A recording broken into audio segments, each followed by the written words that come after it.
Bonjour, cette formation est pour vous montrer comment faire une étiquette de Post Canada.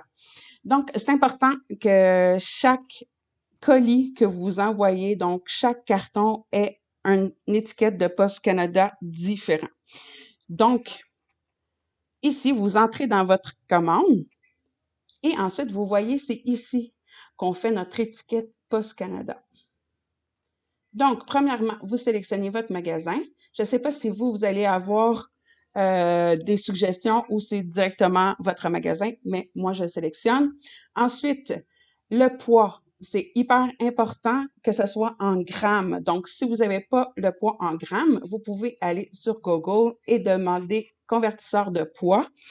Comme moi, c'est 2 livres, donc je vais à 2 livres et ça fait 907 grammes. Donc, je retourne et je vais à ici, oups, 907. Et voilà.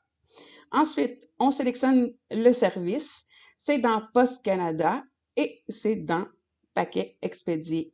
On clique dessus. Ensuite, le colis, on sélectionne. Ensuite, c'est Package. Pour ce qui est de la taille, très important en centimètres. Donc, si vous n'avez pas les mesures en centimètres, vous pouvez encore là aller à votre convertisseur. Donc, comme moi, c'est 50, 30 et 30. Ensuite, vous allez à confirmation, vous cliquez sur signature, vous attendez que les petites flèches ici arrêtent de tourner et vous allez sélectionner Delivery. Et voilà. Une fois que c'est fait, tout ce que vous avez à faire, c'est à créer votre étiquette et à l'imprimer.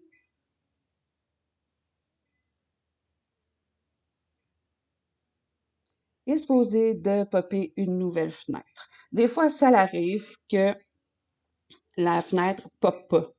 Ça peut arriver. Je vais vous montrer quoi faire si ça ne fonctionne pas. Ça donne bien que ça ne marche pas. Je vais pouvoir vous le montrer.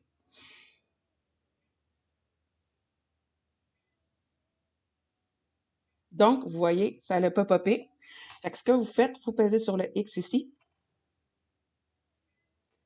Et vous retournez dans votre commande et vous allez voir que ça a été expédié. Donc, ça a bien été fait.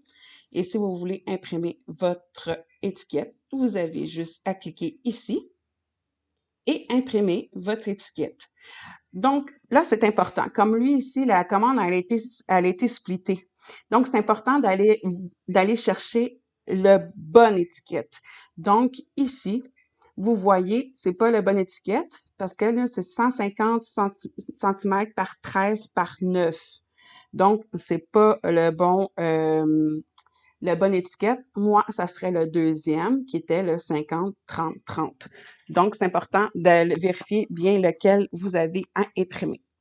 Donc, une fois que c'est fait, tout est expédié. Vous avez un numéro de suivi ici. Vous avez la date d'expédition, de quel magasin ça a été envoyé, et puis tout le poids et tout ça. Fait que vous avez le résumé. Et voilà, c'est pas plus compliqué que ça de faire une étiquette Post Canada. J'espère que ça vous a aidé et je vous souhaite une bonne journée.